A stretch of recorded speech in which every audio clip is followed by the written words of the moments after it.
here's the first big point I want to make, and that is we aren't in Kansas anymore. The world has changed drastically. Eric Hoffer, who's known as America's philosopher, has a phenomenal quote, and it says, in times of great change, learners inherit the earth, while the learned find themselves beautifully equipped for a world that no longer exists. That's where leadership is today. That's where company management is today.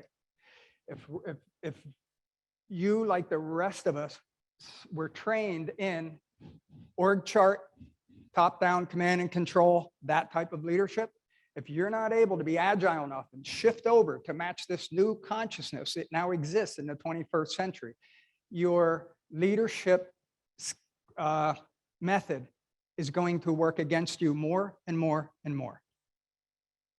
So let's talk about a couple of current conditions. Economically, all hell has broken loose, and we're not going to pull it back in anytime soon. Not to scare you, because people who are agile will find a way to adapt to the new age.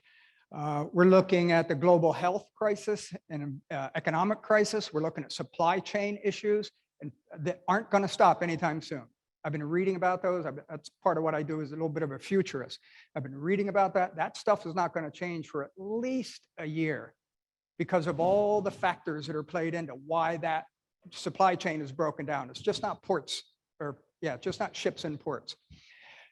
Rising government debt, more taxes, more government control. That's what companies are going to be facing.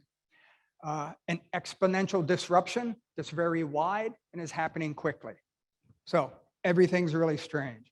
That's from the economic side. From the human capital side, we have the most sophisticated and demanding workforce in the history of humanity in the workplace right now.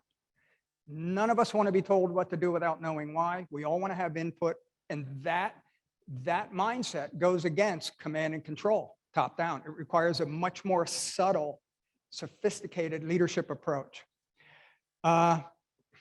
Remote working challenges. It's just taken where you could go in and you could speak to someone and you could manage them with your presence. Now you can't. You have to build a different relationship with those remote workers to make sure that they're working and not, walking their dog. Also, the workforce today has a very different level of consciousness regarding work-life balance, and that's going through all the generations. Boomers like me, we're figuring out now it's important. The youngest generation, as they're coming in, knowing it's important, and none of them are thinking about, well, I'm going to get a gold watch from this job. They're very mobile. There's also something going on that's being called the Great Resignation. I don't know if any of you have heard that. 4 million people have just quit their jobs in the last year, out of the workforce. There are 7 million jobs open, 11 million unemployed employees. People just aren't driven the same way. So how am I going to get a workforce that is that unmotivated in certain ways to become motivated, to become intrinsically motivated? And I can't do it by telling them they have to or else. It's a real pickle that we find ourselves in. So for the last 15 years, I've been working on figuring out what's happening, understanding why, and then developing processes that are very effective to begin helping you to move that needle in the right direction. So we are actually at the end of the industrial age and the beginning of what I'll call the knowledge age. Now, if you think about it, throughout history, we've only had a handful of actual ages. We've had the nomadic age that gave way to the agricultural age, which had tremendous impact on the culture. That lasted, I think, 20, 30,000 years. Then about 300 years ago, we went into the industrial age, mechanization, automation, efficiency. The org chart came into being at that point.